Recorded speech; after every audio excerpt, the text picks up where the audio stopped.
O clima é influenciado por erupções vulcânicas e, atualmente, estamos sentindo isso em lugares tão distantes quanto a América do Sul. Neste vídeo, revelamos as erupções mais violentas e importantes da história mundial. E acredite, algumas dessas erupções têm efeitos que realmente perdurarão por muito tempo, de enormes vulcões submarinos a supervulcões adormecidos. Hoje vai ser explosivo. Fiquem ligados até o final. Bem-vindos, pessoal.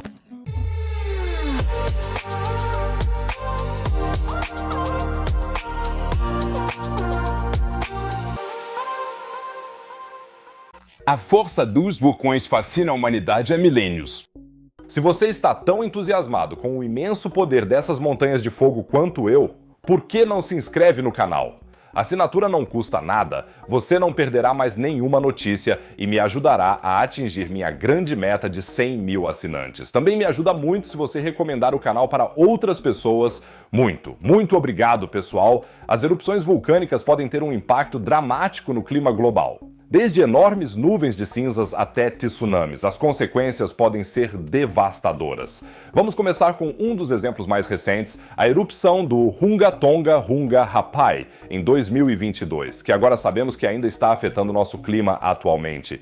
Em 15 de janeiro de 2022, uma enorme erupção vulcânica sacudiu a Terra. O Hunga Tonga Hunga Rapai, um vulcão subaquático no Pacífico Sul, entrou em erupção com uma intensidade sem precedentes. A nuvem de erupção atingiu uma altura de até 58 quilômetros.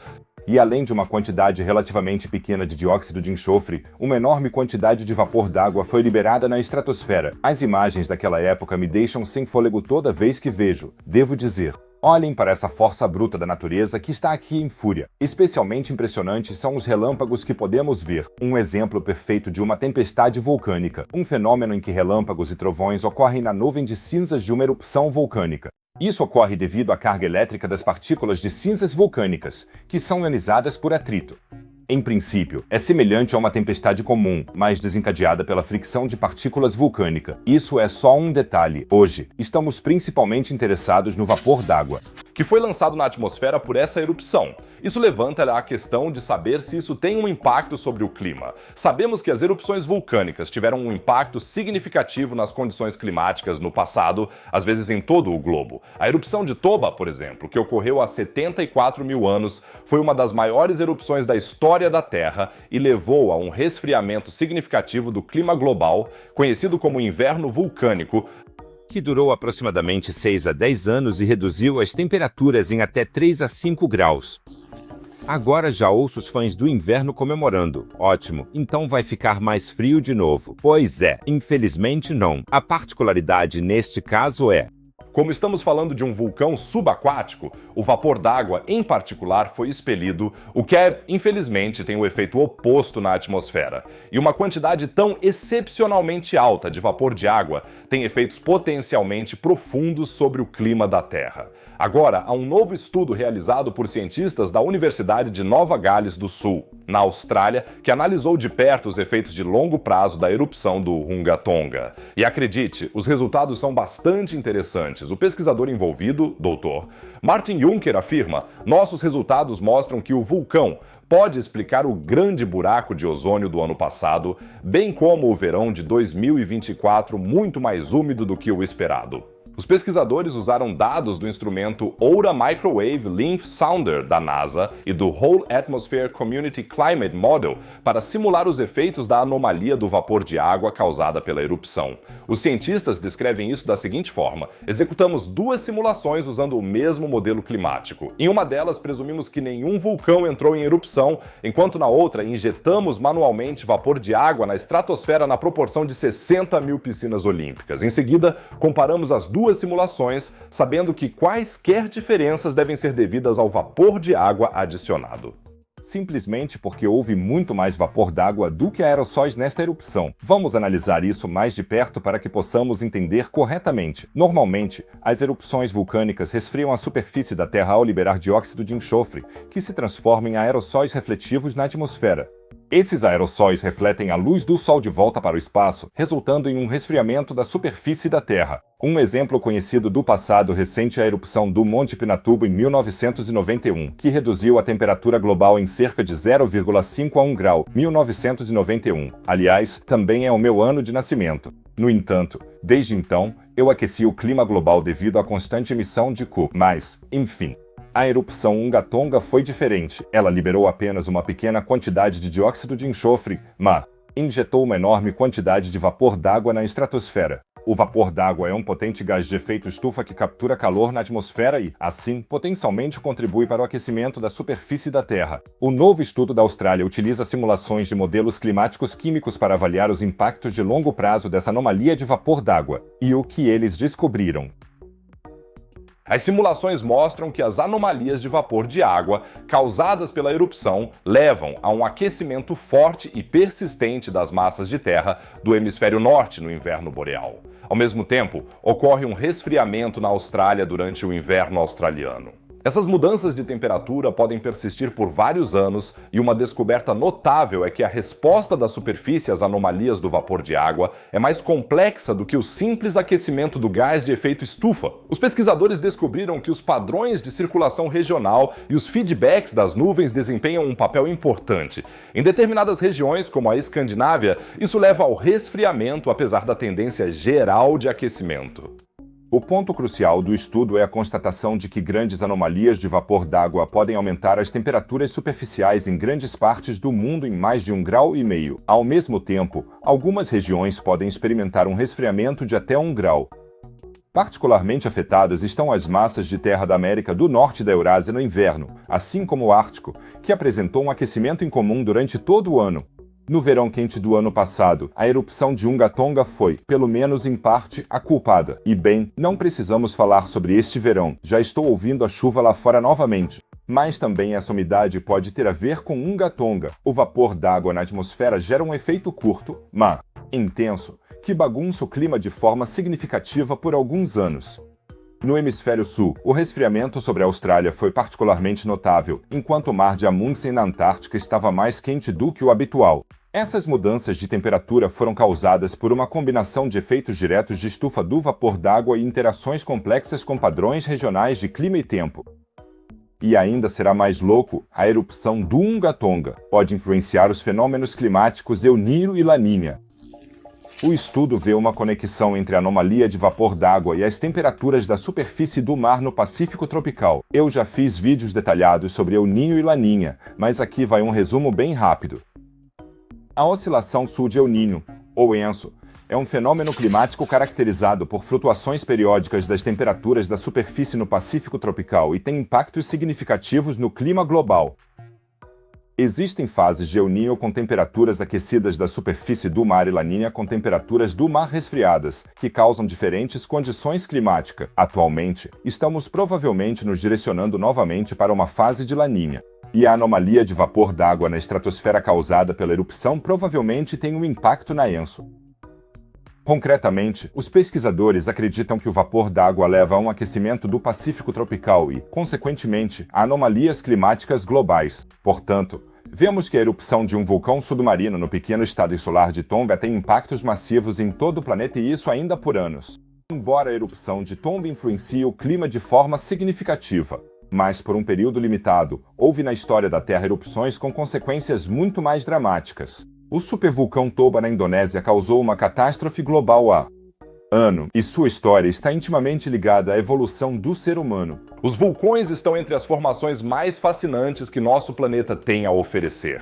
A rocha derretida, os gases e as partículas do interior da Terra chegam à superfície e oferecem aos turistas de todo o mundo uma experiência única no Instagram. Recentemente, o Monte Etna, na Sicília, entrou em erupção novamente e proporcionou ótimas oportunidades para fotos. Eu já estive algumas vezes no Etna e fico sempre impressionado com as fumarolas fedidas, as cavernas de lava escuras e a flora e fauna que conseguem prosperar em um monstro de magma. No entanto, todos esses vulcões não passam de pequenos fumantes de incenso em comparação com os chamados supervulcões. Esse é um termo usado para descrever vulcões que são capazes de liberar enormes quantidades de lava e cinzas quando entram em erupção, com o potencial de ter efeitos de longo alcance sobre o clima e o meio ambiente globais. Em contraste com a maioria dos vulcões convencionais, os supervulcões são caracterizados por suas caldeiras excepcionalmente grandes, um tipo de cratera formada pelo colapso de um caldeirão de magma esvaziado. É como com os youtubers. Existem os youtubers normais e depois os super youtubers, que com seus vídeos causam verdadeiros tremores na internet. Eu me vejo, claro. Vamos deixar pra lá, todos nós já sabemos. Um exemplo famoso de supervulcão é o Yellowstone, no Zeafiacumula, ou os campos de Phlegraean, perto de Nápoles, no sul da Itália. A erupção de um supervulcão como esse teria consequências catastróficas para o ecossistema local e global. A liberação de grandes quantidades de cinzas vulcânicas na atmosfera poderia levar a um efeito climático significativo, incluindo o resfriamento global. Entretanto, esses eventos são muito raros e, felizmente, só ocorrem a cada poucas centenas de milhares de anos. Portanto, não precisamos nos estressar por enquanto. Mas deixe-me saber nos comentários o que você acha que aconteceria se o Yellowstone entrasse em erupção agora. Que impacto isso teria sobre os Emuamascum? Ou até mesmo a Terra inteira. Escrevam nos comentários. Outro supervulcão é o vulcão Toba em Sumatra, e ele mudou o mundo com sua erupção há uma eternidade.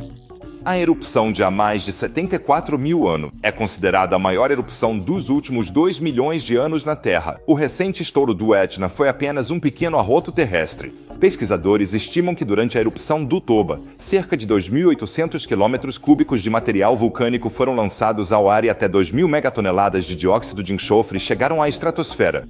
Mas já estou ouvindo alguns de vocês suspirarem. Cara, o que devemos fazer com esses números? Ok. Então, para vocês terem uma ideia de quanto volume são 2.800 km³, podem olhar para o Lago de Constança. Ele tem apenas 48 km³. Precisaríamos, então, de cerca de 58 lagos de Constança. E para chegar à quantidade de material que o vulcão Toba lançou na atmosfera, essa quantidade formou uma espécie de véu de ferro na atmosfera, que impediu a luz do Sol de passar livremente. E a consequência foi que menos luz solar e calor chegaram à Terra, e o clima da Terra esfriou por vários anos em até 3,5 graus, resultando em um inverno vulcânico. Winter is coming. Mas o fato é que não ficou tão severo quanto investeram, e aquele pouco de inverno não levou a humanidade à extinção, como descobriram os pesquisadores, e o fato de eu estar aqui agora também prova isso de certa forma. O resfriamento de alguns graus naquela época não teria levado à extinção de toda a espécie, muito diferente de hoje, quando apenas um floco de neve pode paralisar todo o tráfego. Mas houve outros fatores que foram muito mais dramáticos do que o resfriamento. Uma consequência realmente devastadora para o meio ambiente e a vida foi a camada de ozônio. Sergei Osipov, do Instituto Max Planck de Química em Mainz, e seus colegas descobriram como a erupção de um supervulcão pode ter afetado nossa camada de ozônio. E as descobertas são, para dizer o mínimo, assustadoras. Resumindo, a camada de ozônio é uma região na atmosfera da Terra que contém ozônio em concentrações mais altas do que em outras partes da atmosfera. Ela se estende de aproximadamente 10 a 50 km de altura acima da superfície da Terra, na estratosfera. Essa camada desempenha um papel crucial na proteção da vida na Terra, pois absorve a maior parte da radiação ultravioleta prejudicial do Sol. A camada de ozônio é, portanto, basicamente como protetor solar para a Terra, e como sabemos, é importante sempre passar protetor no verão, pessoal. Embora eu, infelizmente, também nunca siga essa regra. De qualquer forma, a camada de ozônio absorve a maior parte da radiação UV de onda curta do Sol, especialmente os perigosos raios UVB e UVC. Isso impede que essa radiação chegue à superfície da Terra, o que é crucial para a vida no planeta.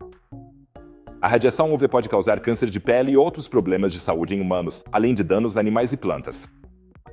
E a camada de ozônio contribui como uma instância protetora para minimizar esses riscos. Obrigado, querida camada de ozônio. No entanto, em uma enorme erupção de um vulcão, surge um pequeno problema nessas camadas, como Osipov explica. Para produzir ozônio a partir do oxigênio da atmosfera, os fótons precisam quebrar a ligação do O2. Mas quando um vulcão libera grandes quantidades de dióxido de enxofre, essa nuvem de erupção bloqueia a luz solar. Isso prejudica a formação de ozônio, cria um buraco de ozônio e aumenta a poluição UV. Os pesquisadores queriam saber como a camada de ozônio poderia ter ficado após a catástrofe de Toba e usaram um modelo do sistema terrestre do Instituto Goddard de Estudos Espaciais para analisar até que ponto a erupção poderia ter destruído a camada de ozônio. Como já mencionado, presumiu-se que cerca de 2.000 megatoneladas de dióxido de enxofre foram emitidas e lançadas na estratosfera e, em seguida, dispersas principalmente no cinturão tropical. E o resultado dessa simulação é realmente assustador. O véu de aerossol na atmosfera era tão denso que os níveis de ozônio foram reduzidos em 20%. Acredita-se até que possa ter ocorrido um colapso da camada de ozônio na estratosfera em regiões tropicais, diz Ozzy Poole. Nossos cálculos indicam que a camada de ozônio perto do Equador caiu para menos de 125 unidades Dobson. Isso corresponde a uma redução de mais da metade. Isso significa concretamente que, na época, um buraco de ozônio poderia ter se formado sobre os trópicos, que não é de forma alguma comparável ao buraco de ozônio atual.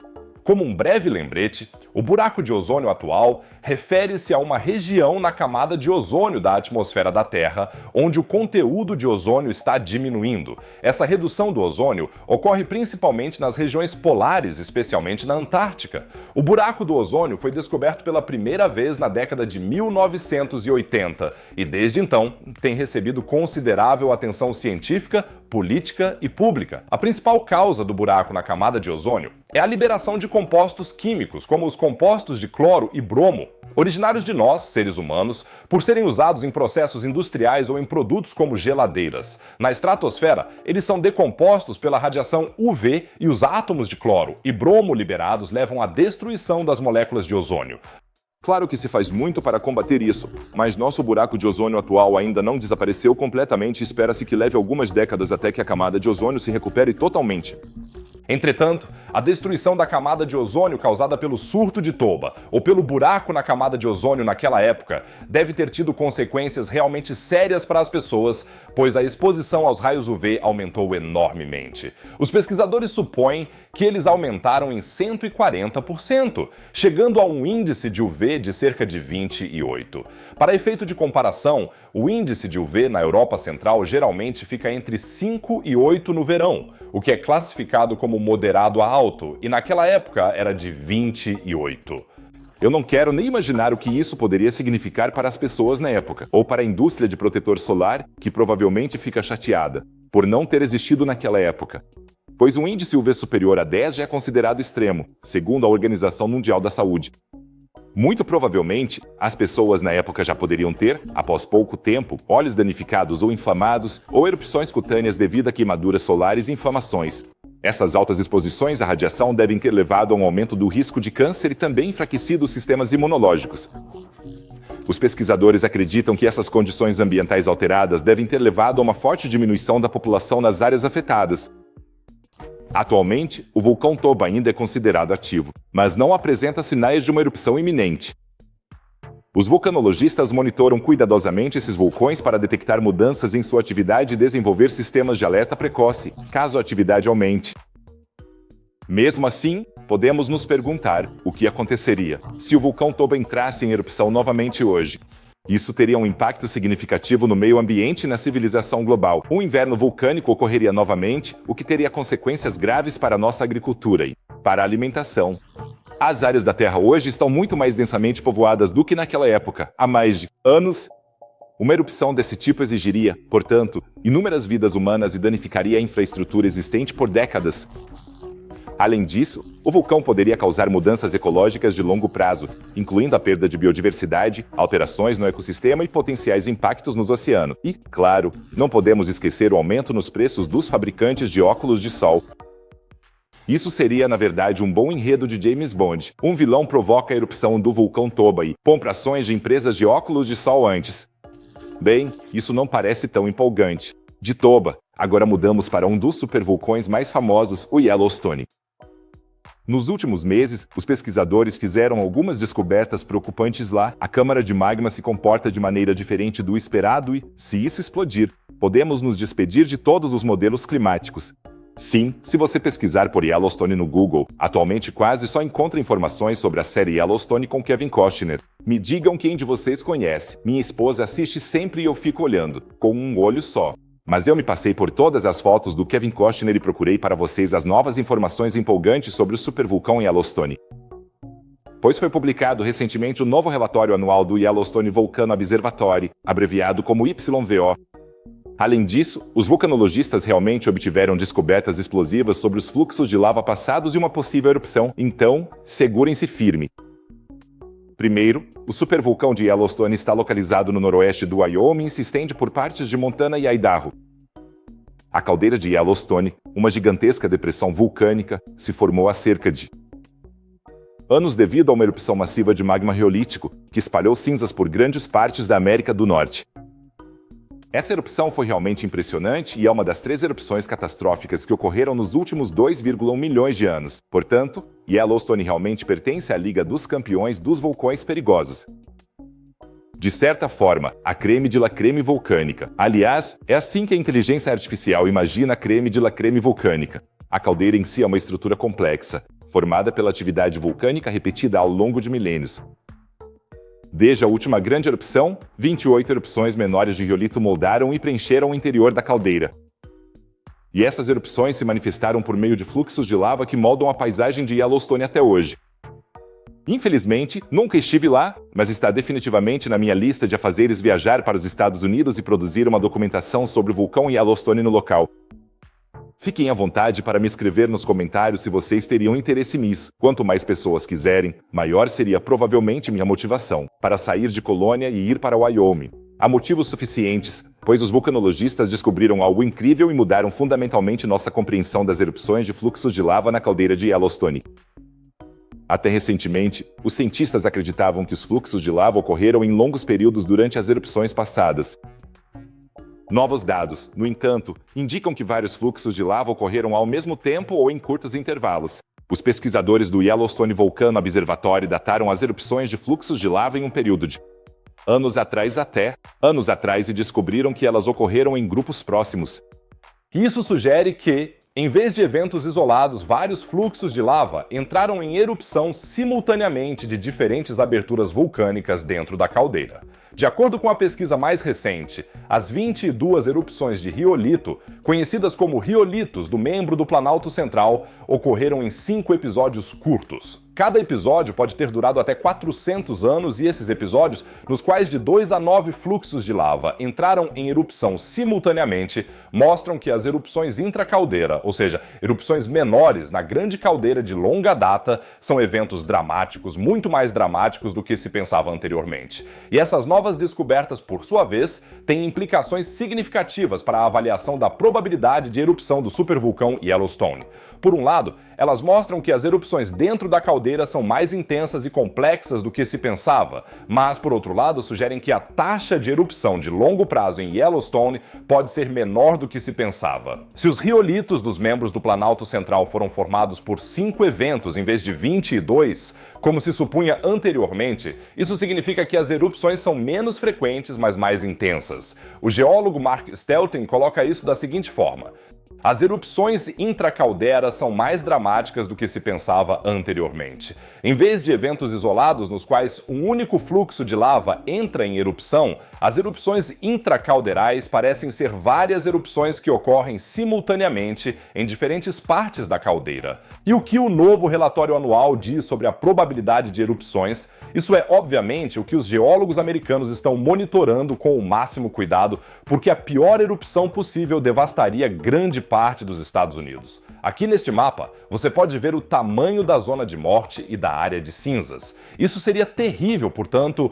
o monitoramento é essencial. Um dos aspectos mais importantes do monitoramento do vulcão Yellowstone é a análise dos dados sísmicos e geodésicos. A cada ano, são registrados entre 1.000 e 3.000 terremotos na região, a maioria dos quais tão pequenos que são imperceptíveis, mas esses terremotos estão intimamente ligados à atividade vulcânica e, portanto, fornecem pistas sobre possíveis mudanças no reservatório de magma sob a caldeira. E embora as novas descobertas sugiram que as erupções passadas tenham sido mais intensas, não há atualmente nenhuma evidência de que uma nova erupção seja iminente. De acordo com o Ivo, a câmara de magma riolítico sob Yellowstone consiste atualmente em apenas 5 a 15% de material fundido e viscoso, portanto, Provavelmente não há material magmático suficiente sob a caldeira para uma erupção. Portanto, no momento, Yellowstone não tem o impulso necessário para um apocalipse vulcânico. É claro que erupções menores nunca podem ser descartadas. É sempre concebível que Yellowstone possa ter uma erupção menor sem destruir a América do Norte e além. Há cerca de 70 mil anos, fluxos de lava riolítica entraram em erupção do supervulcão e, embora essa erupção tenha alterado a geologia do sudoeste do Parque Nacional de Yellowstone, não foi exatamente catastrófica para a vida no planeta, e embora a câmara magmática esteja fornecendo dados tranquilizadores, mesmo uma erupção ruim nunca pode ser 100% descartada. O jornalista científico Tom Hale escreve: ainda assim, tudo é possível, as camadas geológicas circundantes podem entrar em colapso ou as câmaras vulcânicas podem receber uma nova injeção de magma, revivendo o monstro de baixo. Se uma erupção maior ocorresse hoje em Yellowstone, os efeitos seriam sentidos em todo o mundo. Grandes partes de Montana, Idaho e Wyoming seriam cobertas por fluxos piroclásticos de gás quente e material vulcânico. As estimativas variam, mas alguns acreditam que até pessoas poderiam ser mortas instantaneamente e o clima de todo o planeta mudaria drasticamente. Provavelmente, um massivo resfriamento global devido aos aerossóis vulcânicos na atmosfera seria a consequência. Mas se você já está com medo e quer fazer um seguro de responsabilidade civil contra vulcões, aqui vai um fato tranquilizador do novo relatório anual do Yellowstone Volcano Observatory. Além da monitorização sísmica, os cientistas utilizam dados de GPS e INSA, que significa radar de abertura sintética interferométrica, para medir a deformação do solo. Quanto mais deformação do terreno, mais atividade vulcânica. E esses dados mostram que a caldeira de Yellowstone está atualmente passando por uma subsidência de 2 a 3 centímetros por ano. Os vulcanologistas consideram isso como relativamente baixo, de modo que também se pode supor que a câmara de magma atualmente não está passando por um acúmulo significativo de magma que poderia levar a uma erupção. Então, paz, alegria e bolo de ovos no Parque Yellowstone, enquanto Yellowstone é mundialmente famoso, um vulcão ainda mais poderoso, do qual poucos já ouviram falar, o Apolaqui, dorme no Pacífico. Essa caldeira subaquática ofusca tudo o que conhecemos até agora. Trata-se do maior supervulcão do mundo. Vamos dar uma olhada mais de perto. Você coloca os óculos de mergulho e parte para o Pacífico. Imagine que você é um cientista analisando mapas subaquáticos do Mar das Filipinas. Você percorre os dados e tudo parece normal, até que, de repente, descobre uma estrutura estranha. Uma enorme estrutura circular, maior do que qualquer coisa que você já tenha visto. Foi exatamente isso que aconteceu com a geóloga marinha filipina Jenny N. Barreto e seus colegas. Eles estavam analisando imagens do fundo do mar a leste das Filipinas e se depararam com algo incrível. Uma caldeira com um diâmetro de nada menos que 150 quilômetros. Em comparação, a caldeira de Yellowstone tem apenas 60 quilômetros de diâmetro. A estrutura recém-descoberta é, portanto, mais do que o dobro do tamanho. Barreto e sua equipe a batizaram de Apolaqui em homenagem ao deus filipino do fogo e do sol. E acreditem, esse nome é mais do que apropriado para um gigante como esse. Mas antes de sabermos exatamente o que é Apolaqui e quão perigoso ele pode se tornar, vamos esclarecer primeiro o que é uma caldeira. Imaginem um vulcão que entra em erupção de forma tão violenta que seu topo simplesmente desmorona. O que sobra é uma enorme cratera. Isso é chamado de caldeira. É como se fosse a cicatriz que um supervulcão deixa quando ele realmente entra em erupção. Escrevam nos comentários quais caldeiras vocês já viram pelo mundo. Eu ficaria muito interessado. A caldeira Apolaqui está localizada no Platô Bainon, também conhecido como Arroz das Filipinas, cerca de 250 quilômetros a leste das Filipinas. Esse platô subaquático é realmente impressionante. Ele tem uma área de quilômetros quadrados, o que é maior que a Inglaterra. E no meio disso tudo, o Apolaqui se ergue como um gigante adormecido. Agora vocês devem estar se perguntando, como um vulcão magmático pode ter permanecido desconhecido? Bem, a resposta é que ele está a 2.500 metros de profundidade sob a água. Imaginem que vocês estão em uma grande banheira de hidromassagem espumante e querem procurar seus fones de ouvido que caíram no fundo da banheira. De cima, vocês não veem nada. Precisam mergulhar para encontrar os fones de ouvido novamente. Assim, o Apolaqui dorme profundamente sob a superfície do mar. Não é de se admirar que ele ainda não tenha sido realmente explorado. Nós, humanos, às vezes somos um pouco míopes quando se trata dos oceanos. Temos mais mapas de Marte do que do fundo do mar da Terra. A descoberta de Apolaqui só foi possível graças à tecnologia moderna, como sistemas de sonar de alta resolução. É como se finalmente tivéssemos colocado os óculos certos para ler os segredos do fundo do mar. A descoberta de Apolaqui, no entanto, levanta muitas perguntas, como esse gigante se formou, quando ocorreu a última erupção e quando ele poderia se tornar ativo novamente. Para entender isso, precisamos fazer uma viagem no tempo, cerca de 47 milhões de anos no passado. Naquela época, no Eoceno, a Terra era bem diferente. Onde hoje está o Pacífico, havia uma enorme bolha de magma, profunda no manto terrestre. Isso que os geólogos chamam de hotspot. Imaginem que esse hotspot era como um enorme bico de Bunsen, empurrando a crosta terrestre de baixo para cima. Ao longo de milhões de anos, a bolha de magma foi se abrindo caminho pela crosta, criando o platô Benyon, quase como se fosse uma gigantesca protuberância na superfície da Terra. Mas o hotspot não estava satisfeito em apenas criar um platô. Não, ele tinha que exagerar. Claro, em uma série de erupções violentas, surgiu a caldeira Apolaqui. Imaginem só, fontes de lava que disparam quilômetros para o céu, nuvens de cinzas que escurecem o céu, e um espetáculo de fogos de artifício que deixaria qualquer réveillon no chinelo. Os pesquisadores suspeitam que sob Apolaqui havia uma enorme câmara de magma rasa, quase como um lago subterrâneo de rocha derretida. Quando essa câmara se esvaziou, o solo acima colapsou, formando a imensa caldeira que vemos hoje. Mas Apolaqui ainda não havia terminado. Após o grande colapso, seguiu-se uma fase de reativação. No centro da caldeira, o solo se arqueava lentamente para cima devido ao novo magma que entrava na câmara, formando um chamado domo ressurgente, quase uma espinha vulcânica no meio da cratera. Essa estrutura é típica das maiores caldeiras do mundo e mostra que ainda havia atividade magmática sob o Apolaqui. A descoberta do Apolaqui também lança uma nova luz sobre a história geológica da região. O platô Benyon, onde o Apolaqui se ergue, não é apenas um monte de pedras no fundo do mar. É uma chamada província ígnea grande ou lipe, quase uma imensa acumulação de rocha vulcânica. As lipes se formam quando uma grande quantidade de magma emerge à superfície, muitas vezes em conexão com a formação de novas crostas oceânicas. A formação do platô Benyon e da caldeira Apolaqui pode, portanto, ser a chave para entender a história tectônica do Pacífico Ocidental. É como se tivéssemos encontrado uma enorme peça de quebra-cabeça que nos ajuda a completar a imagem da história da Terra.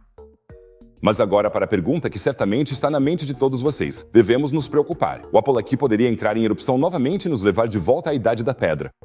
A boa notícia é que a Apolaqui provavelmente está extinta. Sua última erupção ocorreu há milhões de anos. A má notícia é que não sabemos com certeza. O mar profundo ainda é uma das áreas menos exploradas do nosso planeta. Quem sabe o que ainda está adormecido lá embaixo?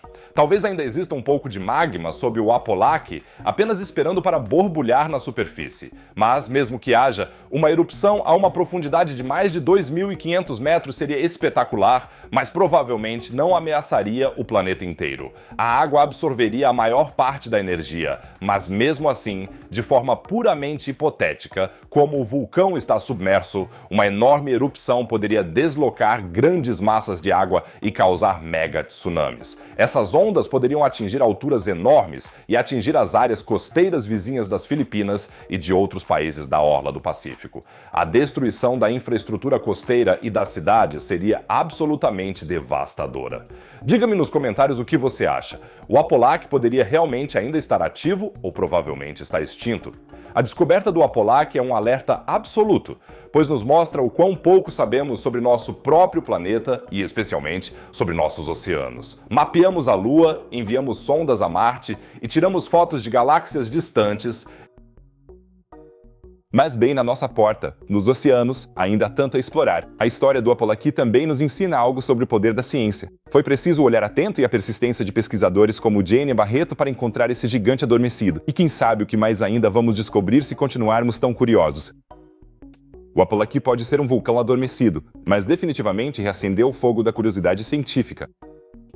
E talvez essa descoberta inspire uma nova geração de oceanógrafos, geólogos e vulcanologistas.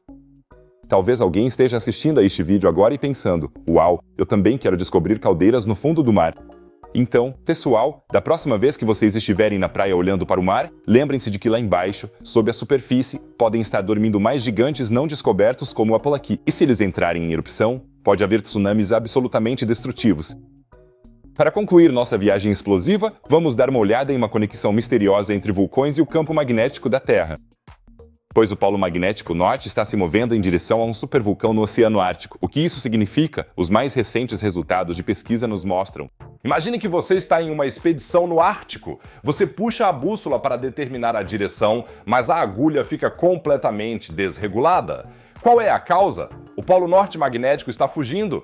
Ok, talvez não esteja realmente fugindo, mas com certeza está se movendo mais rápido do que um urso polar em busca de focas. Durante muito tempo, o Polo Norte Magnético foi um habitante fiel do Ártico canadense, mas há algumas décadas ele parece ter desenvolvido um desejo de viajar.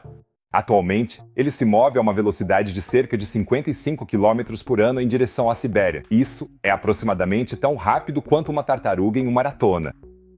Então, para padrões geológicos, isso é extremamente rápido. E por que isso é importante? Imagine que todas as bússolas do mundo de repente apontassem na direção errada. Os sistemas de GPS ficariam malucos, aves migratórias voariam confusas em círculos e até a porta da sua geladeira poderia de repente abrir apenas do lado errado. Ok, talvez isso último tenha sido um pouco exagerado, mas vocês entendem um ponto.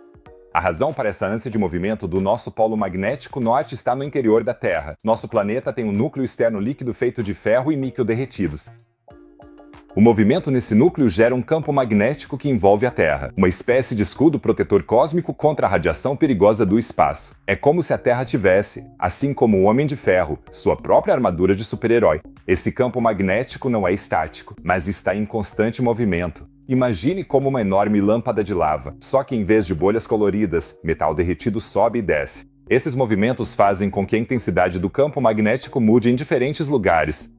Geofísicos acreditam que a mancha do campo magnético canadense, que esse é o termo científico, que enfraqueceu, enquanto a siberiana se fortaleceu. Nosso polo magnético norte está se dirigindo para o leste. Como se ele tivesse recebido um atraente voucher do Groupon para um fim de semana de spa na Sibéria ou algo assim. Mas o objetivo de sua viagem está longe de ser relaxante. O Polo Magnético Norte está se dirigindo diretamente para um dos maiores sistemas vulcânicos da Terra, o Gakkelhuken. Espera aí, um supervulcão sob o Oceano Ártico. Sim, vocês ouviram certo. E não, isso não é um roteiro para o próximo filme de catástrofe de Roland Emmerich, embora isso pudesse ser um filme bem legal. A dorsal de Gackel, ou também chamada de dorsal médio ártico, é parte da rede global das dorsais mesoceânicas. Ele se estende por 1.800 km sob o Oceano Ártico e é a dorsal em expansão mais lenta do mundo. À primeira vista, não parece tão empolgante, mas exatamente essa lentidão o torna tão perigoso. É como deixar uma panela de pressão no fogo baixo. Em algum momento, uma pressão enorme se acumula, mas vamos por parte. Em 1999, cientistas descobriram algo surpreendente. Uma enorme caldeira, uma cratera vulcânica, diretamente no Gackel Ridge, com 80 km de comprimento, 40 km de largura e 1,2 km de profundidade, essa cratera é um peso pesado entre os vulcões e pode até competir com a caldeira de Yellowstone. Os pesquisadores estimam que pelo menos 3.000 quilômetros cúbicos de material vulcânico foram ejetados durante a erupção que formou essa cratera. Essa erupção é uma das 10 maiores erupções vulcânicas de todos os tempos. Mas não se preocupe, essa erupção ocorreu há algum tempo, há 1,1 milhão de anos. O único problema é que, em termos de tempo geológico, isso é praticamente ontem. E agora o Polo Norte Magnético está se movendo diretamente em direção a esse gigante adormecido. É como se você estivesse se aproximando da orelha de um dragão adormecido com um megafone. O que acontecerá se a radiação cósmica for direcionada diretamente para o supervulcão Gackel? O Polo Norte Magnético não é apenas um ponto no mapa, ele é uma espécie de funil para a energia do espaço. As linhas do campo magnético da Terra convergem para os polos magnéticos e formam uma espécie de domo polar. Essa cúpula direciona as partículas carregadas do vento solar para a atmosfera da Terra e em seguida produz auroras, por exemplo. Normalmente, porém, essa radiação é distribuída em uma área maior da atmosfera, mas a área em que o supervulcão Gakkelhuken está localizado é um pouco especial. Aqui a crosta oceânica é super fina, tão fina que em alguns lugares o manto terrestre fica exposto diretamente sob o fundo do mar. É como se a Terra aqui estivesse vestindo apenas uma camiseta fina, em vez de seu habitual casaco de inverno grosso. Se o polo magnético se mover sobre essa área, ele poderia direcionar o fluxo de energia solar e partículas carregadas para essa região fina e rica em magma. Então, agora há alguns youtubers que afirmam que isso vai desencadear uma enorme erupção no Ártico e que estamos caminhando diretamente para uma catástrofe global. A preocupação levantada nesses vídeos é que esse fluxo adicional de energia poderia desestabilizar ainda mais o já instável sistema do supervulcão, mas isso pode realmente ser verdade. Vamos analisar isso. Primeiro, não é totalmente descabido que o vulcão Gackel possa entrar em erupção novamente algum dia. O supervulcão Gakkelhuken já mostrou sinais de atividade nos últimos anos. Em 1999, a dorsal teve a maior série de terremotos já registrada em uma dorsal mesoceânica. Novos vulcões se formaram no fundo do mar e até mesmo fluxos piroclásticos submarino, um tipo de erupção que se pensava ser impossível sob tamanha pressão. Outro enxame sísmico ocorreu em fevereiro de 2018 e confirmou novamente que estamos lidando com um sistema tectônico ativo. E se realmente ocorrer uma erupção maior, as consequências seriam mais ou menos semióptimas. A enorme quantidade de material expelido provavelmente significaria que conteria vapor d'água e outros gases, que poderiam ter impactos dramáticos nos padrões climáticos e no clima global. Lembramos da erupção do vulcão submarino Ungatonga no Pacífico em 2022, que, como sabemos hoje, lançou tanto vapor d'água na atmosfera que alterou o clima global. A cinza e os gases liberados por uma erupção vulcânica poderiam, portanto, não apenas perturbar o tráfego aéreo, mas também influenciar as temperaturas globais por décadas. Uma erupção do Gakkelhuken seria um pouco como a erupção do Hungatonga com esteroides. A questão é a seguinte: não há evidências científicas de que tempestades geomagnéticas ou o movimento do polo norte magnético possam desencadear erupções vulcânicas. O vulcanismo é causado por processos térmicos e mecânicos na crosta e no manto da Terra, não por campos eletromagnéticos. A conexão entre tempestades geomagnéticas e eventos geológicos como terremotos ou erupções vulcânicas não é totalmente absurda, afinal sabemos que o campo magnético da Terra é gerado por processos de circulação do material líquido no interior da Terra. Portanto, há uma certa conexão com a atividade vulcânica, mas há uma completa falta de evidências científicas de que a migração do polo magnético tenha um impacto direto nos processos geológicos, como terremotos ou vulcanismo, ou que a mudança no campo magnético possa desencadear erupções. Mesmo a força do vento solar em si não é suficiente para isso. As tempestades solares afetam o campo magnético da Terra e podem levar a tempestades geomagnéticas que, por sua vez, podem causar interrupções nas redes elétricas ou nas comunicações por satélite. Ainda nos lembramos da tempestade geomagnética de maio, quando conseguimos ver lindas luzes polares até na Alemanha. Mas não há uma conexão direta entre a atividade solar e as erupções vulcânicas.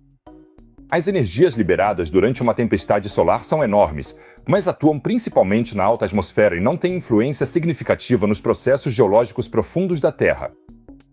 No geral, tanto a movimentação dos polos magnéticos quanto os vulcões do Gakkelhuken são temas super interessantes, sobre os quais ainda há muito a explorar, mas provavelmente não têm relação entre si. Mas outras opiniões são sempre válidas. Fiquem à vontade para escrever nos comentários o que vocês acham. Existe uma relação entre o campo magnético e o vulcanismo. A migração do polo norte magnético poderia fazer o supervulcão Gakkel entrar em erupção. Fiquem à vontade para compartilhar suas ideias nos comentários. Espero que agora vocês sejam todos verdadeiros especialistas em vulcões. Sobre todas as futuras erupções e descobertas, eu vou informar vocês aqui no canal. Então, se ainda não fizeram, cliquem no botão de inscrição e ativem as notificações. Falando em descobertas explosivas, os cientistas acabaram de descobrir um padrão totalmente novo na natureza. Essas chamadas soft cells estão por toda parte e poderiam revolucionar nossa compreensão das formas naturais. Para saber mais sobre isso, cliquem obrigatoriamente no vídeo exibido no canto superior direito. Super interessante! E para camisetas legais e outros produtos galácticos, cliquem à vontade no canto inferior esquerdo. Lá vocês vão para minha loja espacial. Cada compra apoia muito meu trabalho e vocês também encontrarão presentes de Natal fantásticos para nerds em 2021. Caso contrário, eu diria que nos vemos no próximo vídeo. Se cuidem, pessoal!